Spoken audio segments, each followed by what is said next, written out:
Hi, I'm John Lewis, and this is Andre Pederneiras. Welcome to Tape 1. Today, we'll be working on quite a few different techniques, both vale-tudo and competition. You learn how to pass the guard, mount, take the back, and a bunch of other advanced techniques like tool sharpening, conditioning, and putting it all together.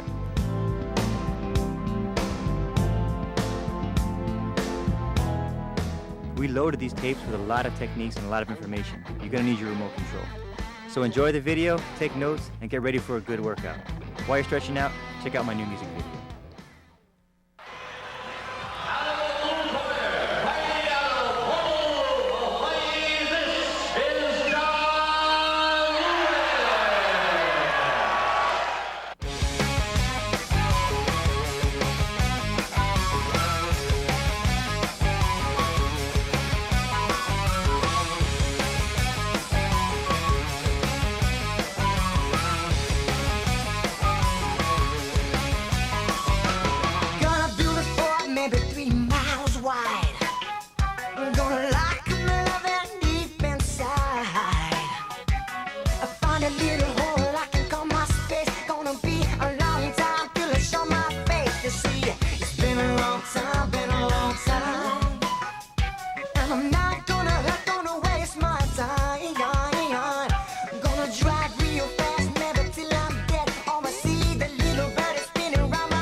This first technique, I drive Andre to the fence, snatching his leg up, squeezing my leg tightly.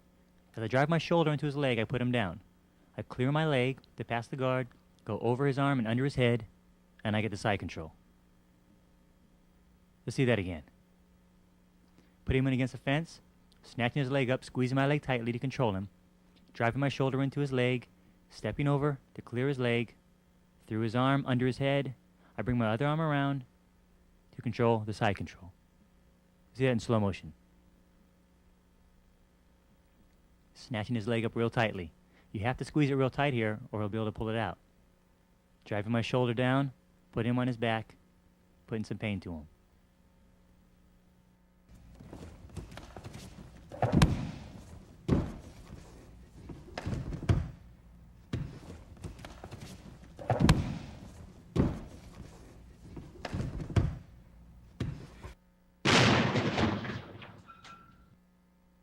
In defense, Andre grabs the back of my pants, and as I put him down, he kicks me over and mounts. Let's see that again. He grabs my pants, uses my momentum, kicks me over, and mounts. He sees me grab his leg, so he knows I'm going to do this. He grabs my shorts to help the leverage, and he kicks me over, pulling my pants, and he gets the mount in position.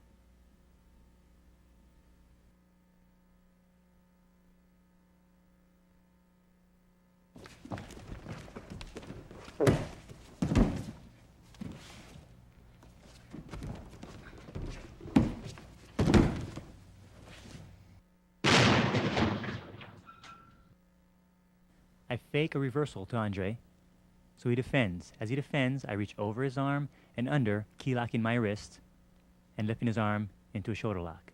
Once again. Drive my hips forward to make him base. As he bases, I reach over his arm and under, grabbing my wrist, lay back, I hit my hip out a little bit here, and I get a shoulder lock. Driving my hip forward, he defends, key lock, and the shoulder lock. Let's see that fast.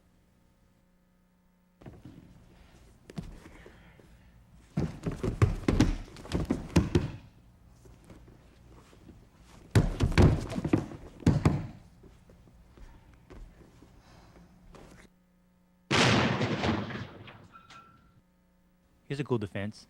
As I go for the shoulder lock, Andre counters it by squeezing his arm tightly, falling to the side, hooking my leg, and bringing my arm behind my back. I reach over his arm, key locking. He squeezes my arm tightly so it gets stuck, hooking my leg, bringing my arm behind my back, and applies the shoulder lock to me. Once again, key lock. He grabs it tightly, hooks my leg, and he's got me.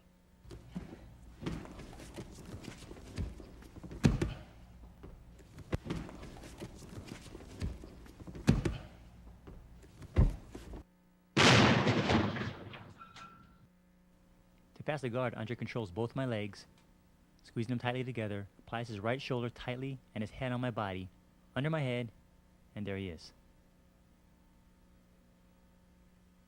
Reaches around both my legs, putting his shoulder down tightly, keeping his head on my body, and he has a side control. Once again, he has to put the pressure down and his head down to keep me there so I can't scoot away. Under my head, and he passes the guard.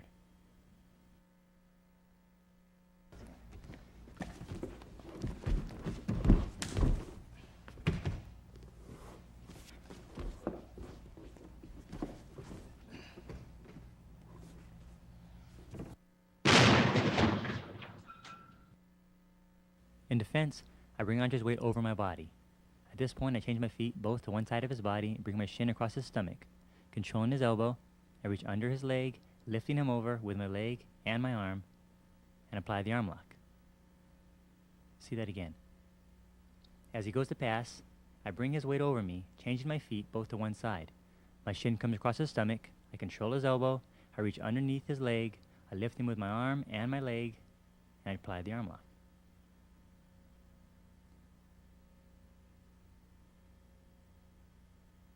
Reaching under his leg, controlling his elbow, turning my body slightly sideways, lifting his leg with my leg and my arm, and there you go.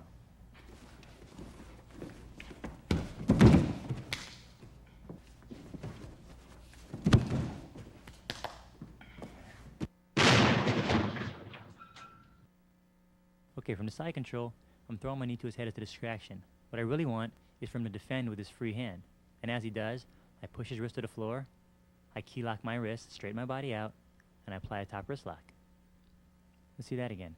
Controlling from the side control, controlling one arm, so he has to defend with his free arm. As he does defend with his free arm, I take my wrist, I push his wrist to the floor, grabbing my own wrist in a key lock, straighten my body out for control, and apply the top wrist lock. Let's try that in slow motion. As soon as he defends it, that's the moment I take it. I push it to the floor, grabbing my own wrist, key locking it, straightening my body out for control and leverage, lifting his elbow and sliding downwards.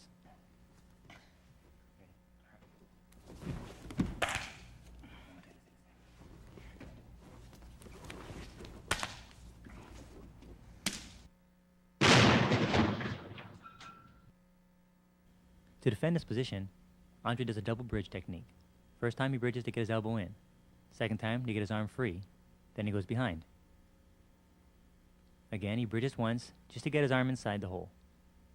He does it again to free his arm totally. Third time he hips out and takes my back. In slow motion, he bridges. His arm comes inside. When he bridges, he makes a little space so his arm gets in easier. The second time, his arm comes totally free. As he lifts his arm, he bridges again, he takes the back.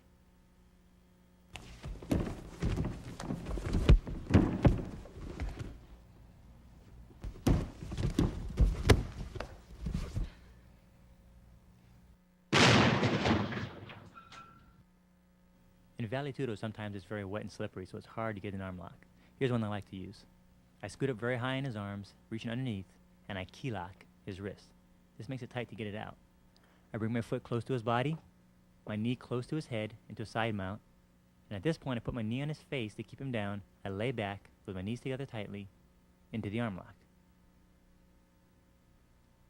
Notice I'm scooting up high on him, getting his arms very high. They're very vulnerable in this position. Reaching under his arm and key locking my wrist to lock it in there so it's hard to pull out. Bringing my foot up and my knee close to the back of his head, keeping it very tightly. Then bringing my knee to his head and putting weight on his face, laying back with my knees tightly together and applying the arm lock. Okay, in another angle. Notice I'm very high on him. His arms are real high in the air here. It's real dangerous for him here. I key lock his arm and I bring my foot up tightly. Notice my back leg coming close to his body, keeping the position real tight, then putting my knee on his face and all my weight on his face, laying back with my knees tightly together, I apply the arm lock.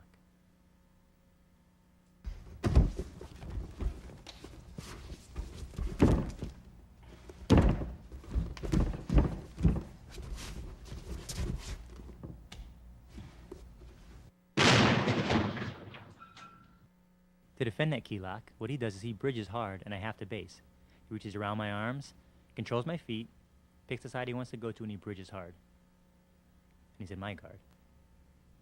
Once again, I key lock, he bridges, I base, controls my arms, blocks my feet so they can't stop me from getting rolled over, bridges hard, and there we are. In slow motion, I key lock, he bridges, I base, controlling both arms and legs, picks a side and goes for it.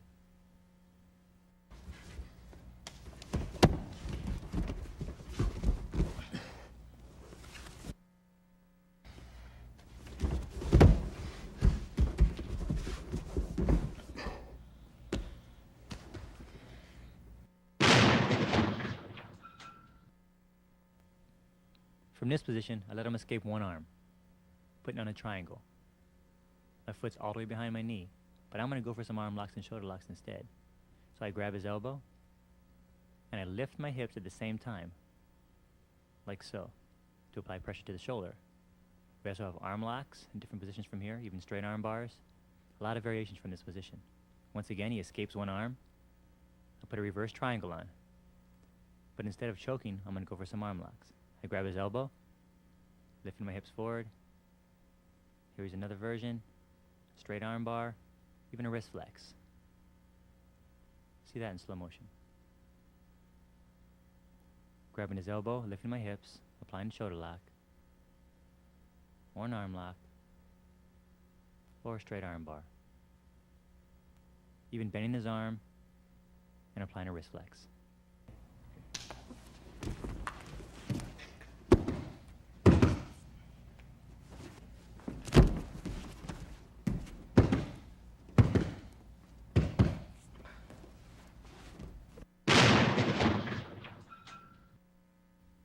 I'm behind Andre here.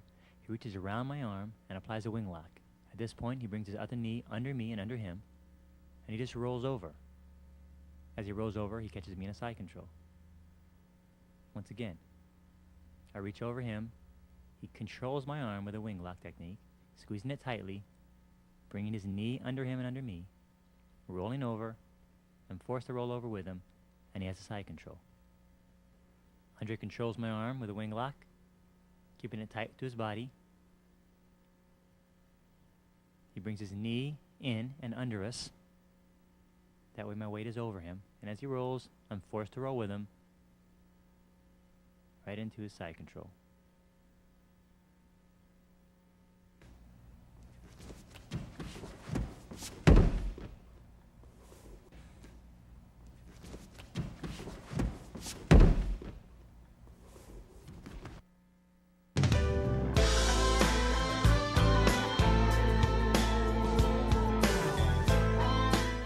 Okay guys, let's work on some techniques for tool sharpening here to pass the guard, help us develop our guard passing. First of all, guy's going to be here with his leg against your body, puts one leg over your shoulder. Alright, take my hand, push it to the floor, the knee closest to him, he's going to step through, leading with my knee, lift my head and pass. He changes around, puts his other leg over, I take my hand, I push his foot to the floor, knee through, pass, and again, push the foot down, knee through, pass, and again, until you get a nice flow going.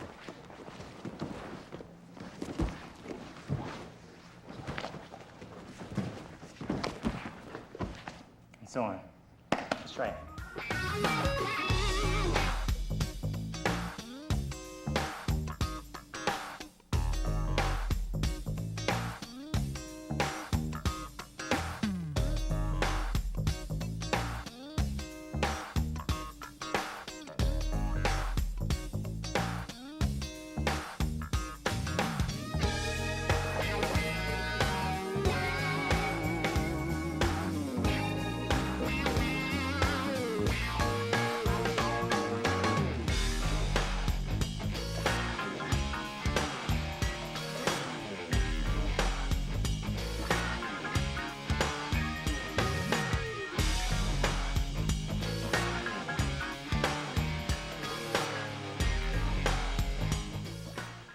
Okay, today for tool sharpening, what we're going to do is we're going to work on kicking from our back and the proper way to do that. I mean, it seems pretty simple, but there are ways to get more power out of it. So check this out.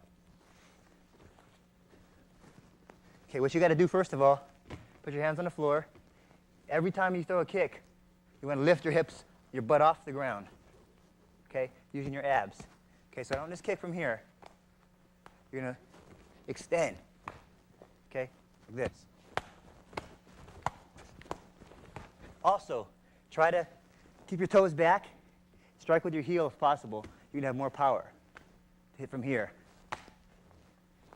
as opposed to just kicking and reaching with your ball of your foot, like so.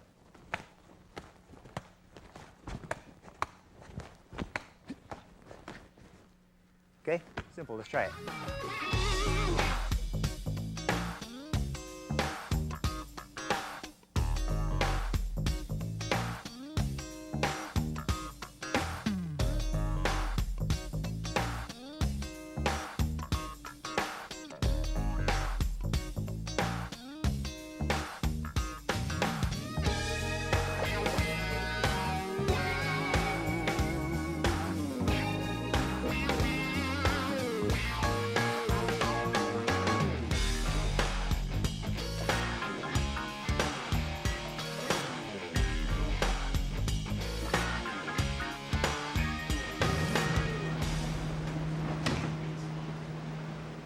This is a drill meant to be thrown in with other drills, and then as fast as possible, say 30 seconds to a minute. It helps develop cardio as well as coordination. Conditioning should never be overlooked. It could make or break a match.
John Lewis.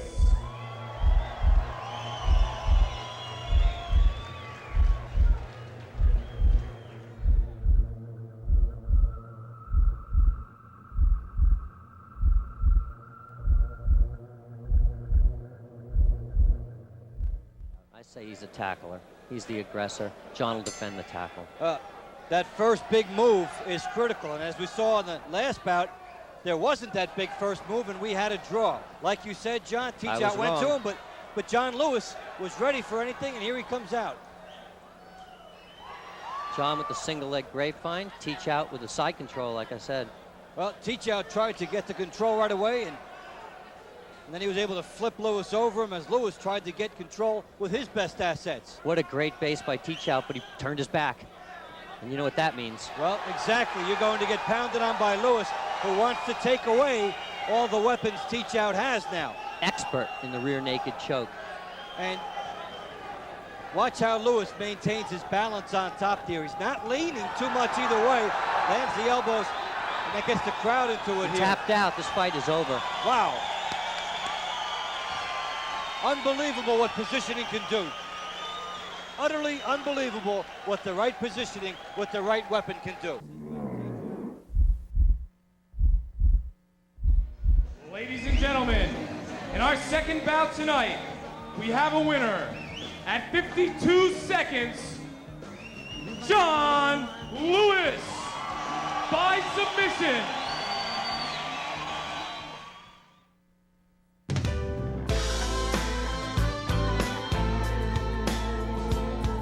For this technique, Andre grabs my lapel with one hand and my belt with the other.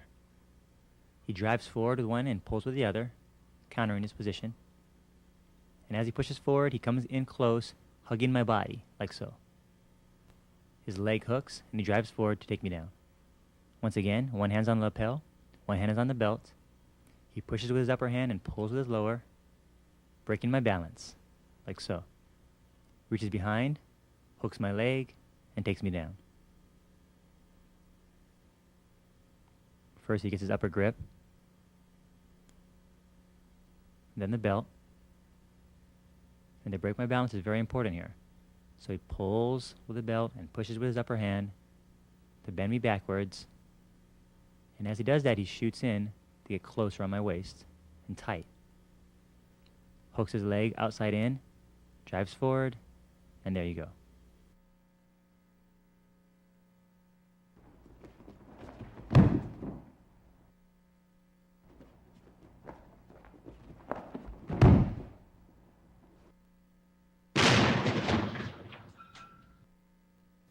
Watch how Andre counters the technique he just taught. He uses a judo technique called uchimata. As I reach behind and hook him, he throws me. Once again,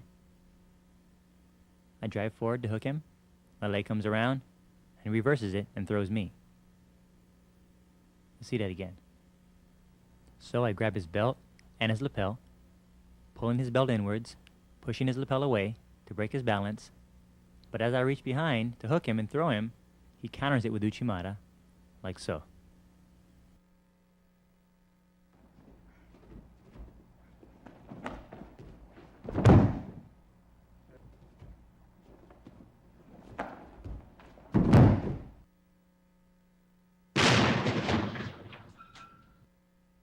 In this technique, I take Andre's lapel with my right hand, and I pass it under his arm to my left hand, and back again over to my right hand, bringing my elbow down very tightly, trapping his arm. My left foot comes on his hip, and my left hand grabs his shoulder. My right leg chops down on his back, my leg comes over his head, and there's the arm lock.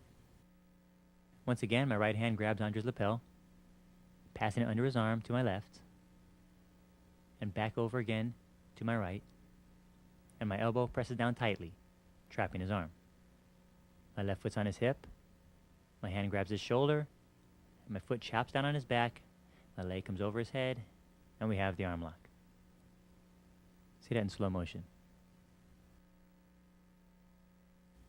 Passing the lapel under Andre's arm to my left hand, my right hand reaches over, grabbing the lapel, my elbow presses down tightly, trapping his arm, my foot comes on his hip, like so. Now you could do this without putting your hand on his shoulder like this, chopping down on his back. But for continuity's sake, we'll do it with our hand on his shoulder. So from the foot on the hip, my hand grabs his shoulder, my foot comes up, chopping down on his back, my leg comes in front of his head, knees squeeze tightly together, and apply the arm lock.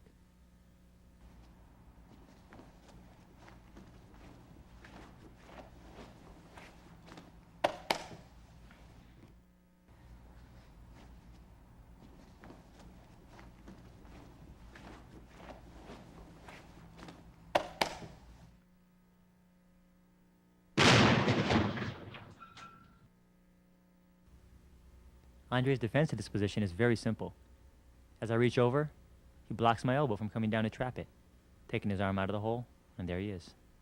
Once again, I pass underneath and over, but he blocks my elbow from trapping his arm, bringing his arm out of the hole and defending. The lapel's being passed under his arm. My right hand comes over, but before my elbow can trap it, he blocks it. He brings his arm out of the hole, and he's free.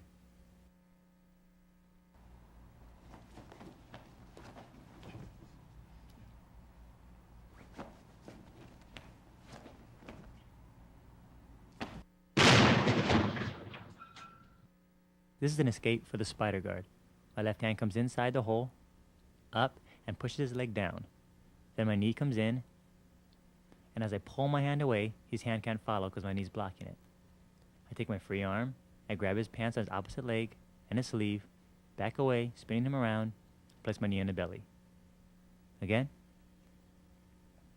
It's a hard position to get out of sometimes. So I come inside, pushing his leg downwards, my knee comes in there, pulling my hand out. My free hand grabs his pants, I pivot him around to the knee on the belly. My hand comes inside and pushes down on his leg. Now he's still holding my sleeve at this point, but my knee comes in, and as I pull my arm away, his hand can't follow, so it breaks the grip. My free hand grabs his opposite leg, and I also grab his sleeve on the same arm that's holding mine, backing away, spinning him sideways, and putting my knee on the stomach.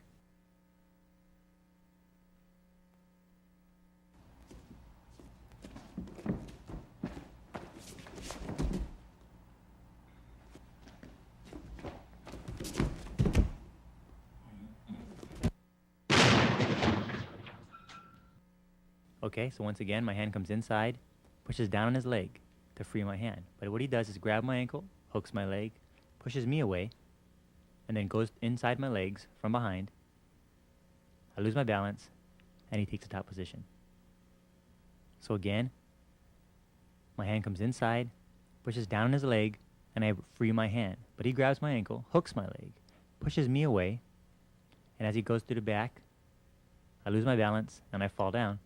And now he has a top position. Okay, so my hand comes inside, pushes down on his leg, and to counter that, Andre hooks my leg, grabbing my ankle. His left leg will push me away to create the distance. So watch, he pushes away, I step back with my right foot because he's pushing me. This creates the hole for him to go inside of. And he spins around and inside. I lose my balance at this point, I fall back, and he takes the top position.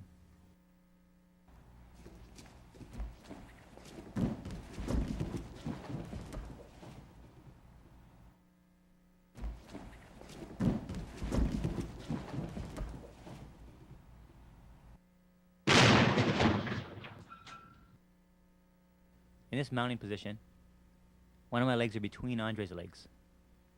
Andre traps it with his hand and his leg, and then he reaches over and he brings my other leg together. Then he steps over and comes up to the mount. Okay, once again, one of my legs are between his legs. He traps it with his hand and his leg. You can even triangle it like this to keep it tighter. Brings both legs together, hooks it, and mounts.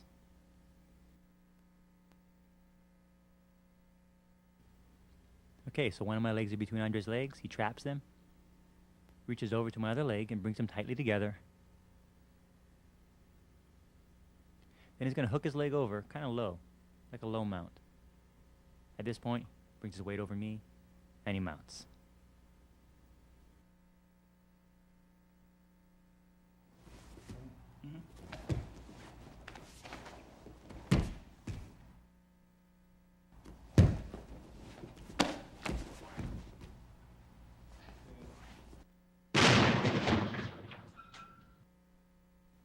My defense is pretty easy for this position. What I'm going to do is basically hit him across his chest or neck area with my forearm at the same time that I bridge.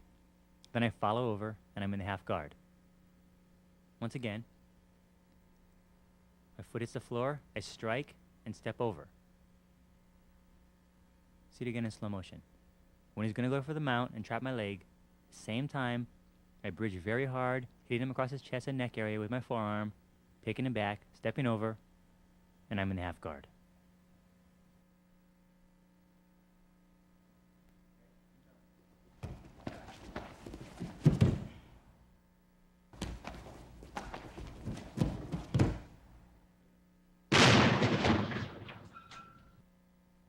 Okay, so I'm defending my neck.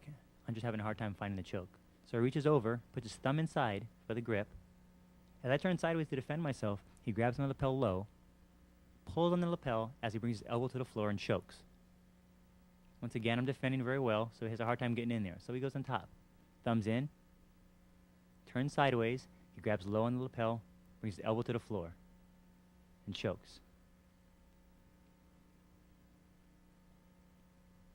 Even though my hand's in there, it still hurts. Once again. He's looking for a hole, so he reaches over the top with a thumb inside grip. At this point, I try to defend, maybe try to bridge or try to turn a little bit. So he grabs my lapel low. This kind of action is kind of like a bow and arrow action, while you pull the string. So he's going to pull the lapel and bring his elbow to the floor, and it chokes.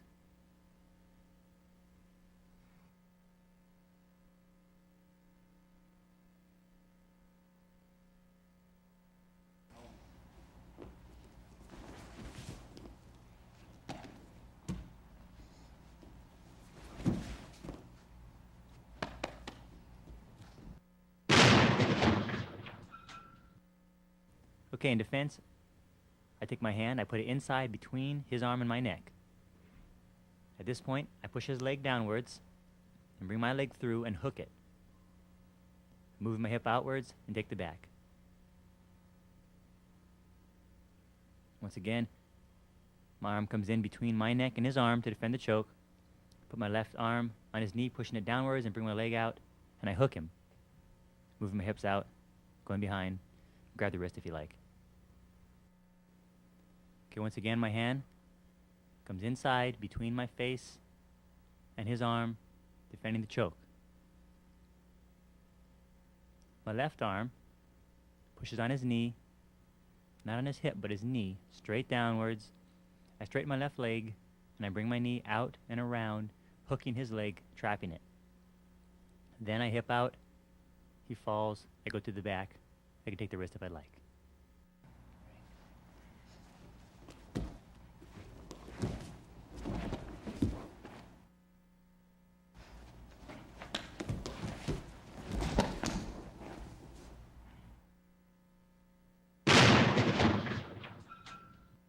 Okay, so I reach around for the choke here in this technique. My right hand reaches for his pants at the knee area. I pivot my body sideways to him and bring my leg around his head, and I pull my arms and push my leg.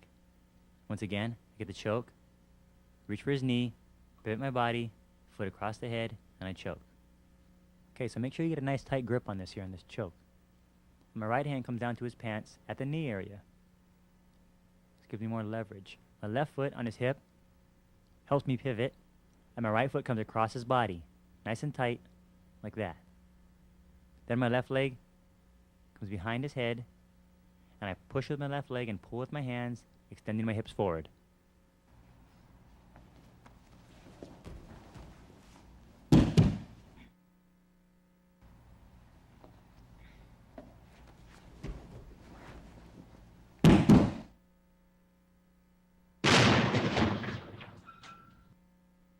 Okay, in this position, Andre's going to roll on one shoulder without me to show you what it looks like. Notice he rolls over, but he still faces me as he lands. Now with two people, see I went around behind him. He grabs my knees, I step up with one foot, and he rolls to the opposite shoulder, but he still faces me, so I nip in his guard. Again, he grabs both knees, I step up with one foot, he rolls to the opposite shoulder and faces me, and I'm in his guard. Notice he grabs both legs, and as I go to put my hook in, he rolls to the opposite shoulder, but not a full roll. He rolls back facing me, places me back in his guard.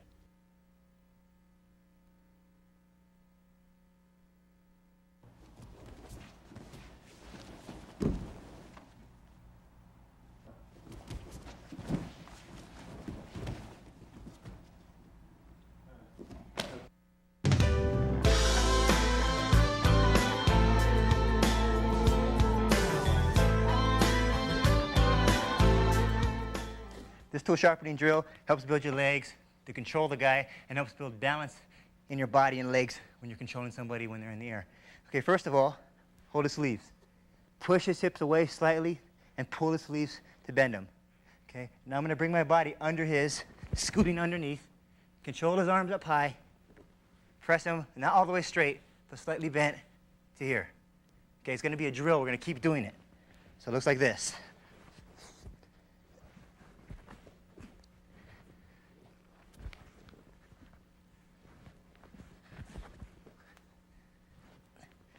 Do this a multiple amount of times, to say 15 today.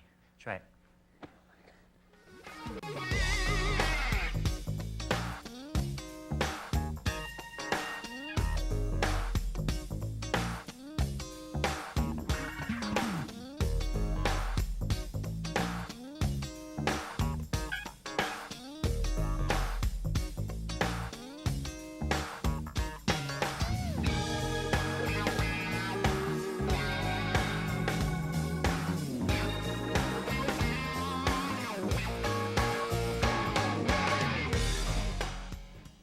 Okay, this drill for tool sharpening helps develop your open guard once again, okay?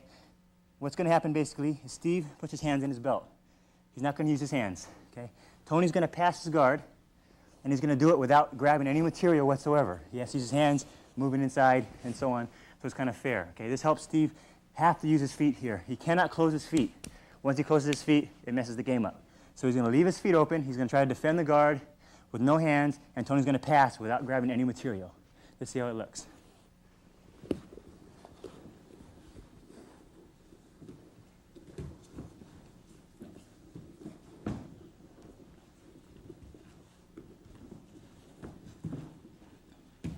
Okay, now if Tony passes, then they'll go back and start over again. Okay, one more time.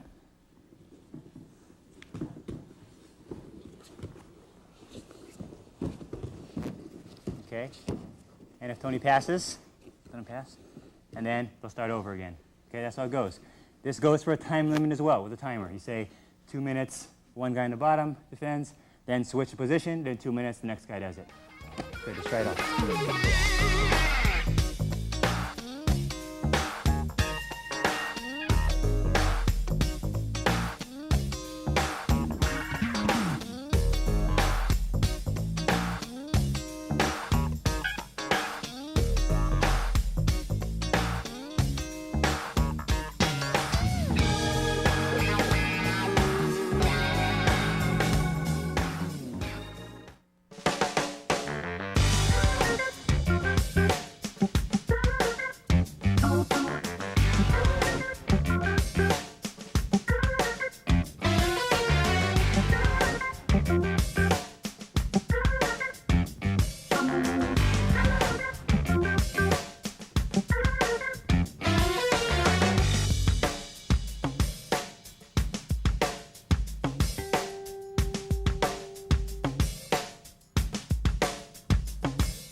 Once again, here's Igor Zinoviev to show us a special technique.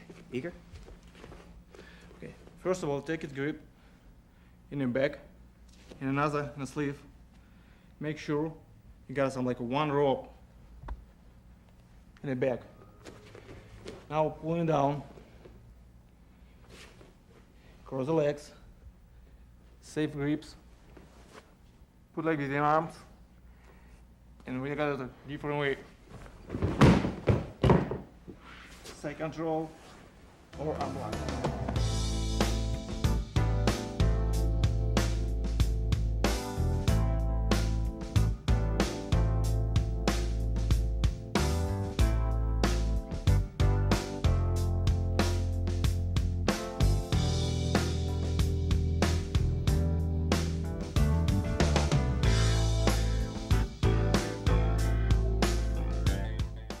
Take its grip in your back, in another in the sleeve.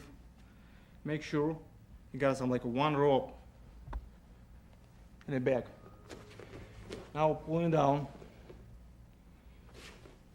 cross the legs, safe grips, put like this in arms, and we got it a different way. Side control or unblock.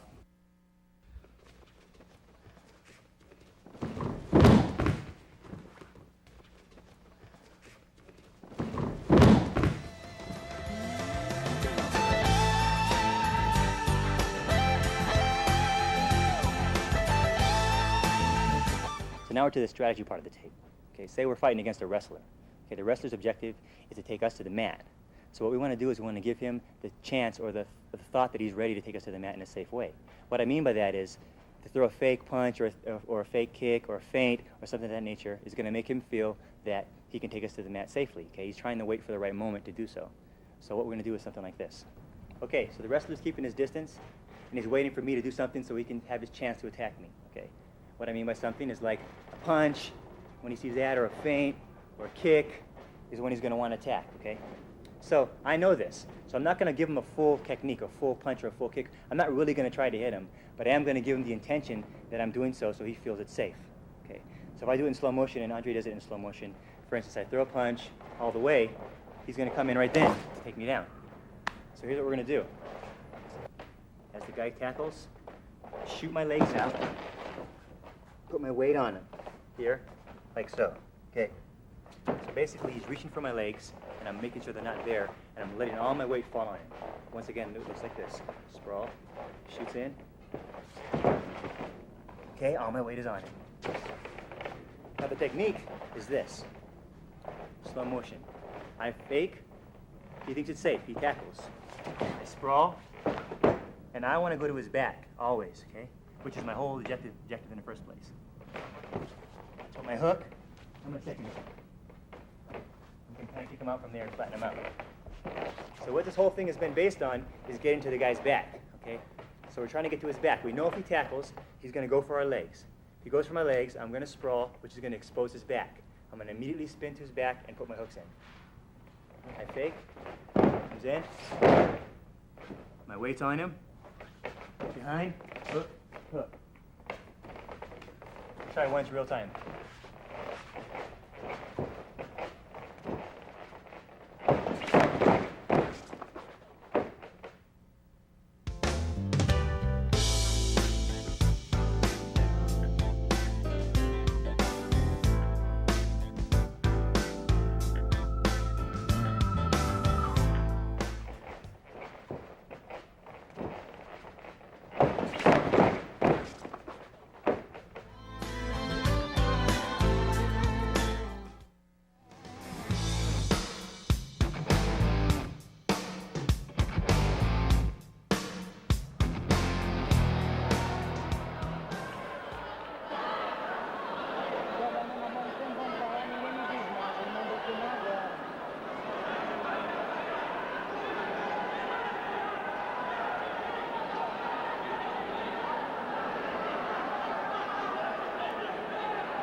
Marcelo Pacho, garçom Tino, seu adversário Maurício Araújo, HBJ.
Rafael Correa.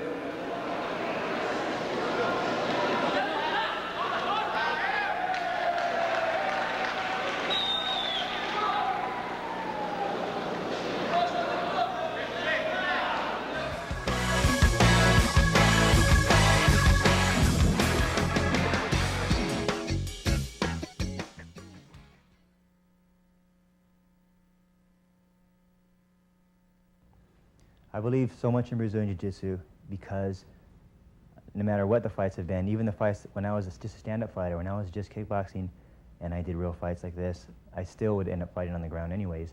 I had good athleticism that made me survive a lot of the fights I had, but I really believe that no matter what, and if you have two decent fighters, two good fighters, you're probably going to end up fighting on the ground. You know, more than 95% of the time you can end up being on the ground. So if you can deal with the ground or the worst possible situation, first of all, you always can go backwards. You know, it's like I tell my students, you want to work from the worst scenario and go backwards from there. I don't start off with, you know, if you're I don't even teach this in the first place, but if you're teaching, for instance, a woman how to, you know, kick a guy in the groin as her self-defense technique against a man, okay, but then she gets caught opening the keys of her, you know, open her door with the keys of her car, the guy comes from behind, she'll never get to learn to try what she's learned, okay? But if you teach her from being on her back with a guy between her legs, which is our guard position, the worst possible situation she could be in, and then start going backwards from there, you achieve all that, then you teach her how to kick the guy in the groin area. She's going to always have something to fall back on. Well, the same thing in the fights. I feel if you deal with the worst possible situation first, which is going to be the ground, the bad positions on the ground, then you work your way back up to your punching, to whatever else you're going to do. That way, you're always going to have something to fall back on. So I definitely think jiu-jitsu is the most important thing you can work on. And why I say jiu-jitsu instead of wrestling or anything else is because, like I say, there's no limitations. You can fight from any position. You have submission. You're not just trying to pin the person. In a real fight, there's no pinning somebody. You got to submit the person if you really want to beat them or if you really want to end the fight. So I definitely think jiu-jitsu is the way to go.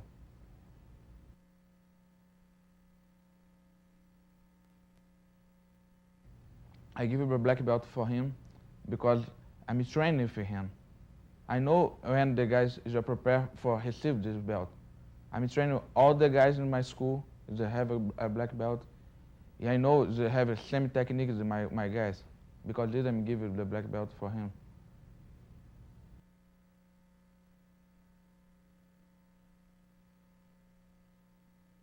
What I love about Gene LeBell is, when I say no rules, Gene LeBell really is the epitome of no rules.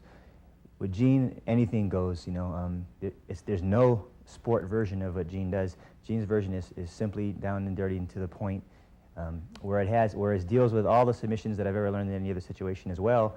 He also adds cranks on certain parts of your bodies and eye sockets and nose and all the little details that a lot of the systems will leave out because it'll be, I guess, bad etiquette. There's no bad etiquette with Gene LeBell, you know. So that's what I learned from Gene pretty much is anything goes, you know. Look for the things you don't really likely think of when you're in a fight to attack with.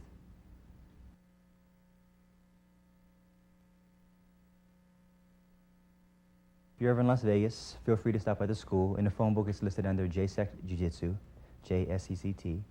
We're at 4675 West Flamingo Boulevard. That's east of Decatur in Las Vegas, right near the Strip. We have a really great school, great students, really nice people at our school. Our teachers here, including myself, love to give techniques. There's no secrets in our school. It's all about making the students grow as quickly as possible. If anybody has any questions on any of the tapes, they can feel free to write that same address to do that. We do privates, we do group classes, great training in the classes. Also, we're available for seminars the same way. You can reach us through the same way. On the end of these tapes, we'll have phone numbers for you to look at and things of that nature, so you know how to find us for those situations. But anybody from any school, of any style, including jiu-jitsu schools to karate schools, you're all welcome at our school in Las Vegas. Will your ego take control? Now that things are going cool. And will you say what you've become?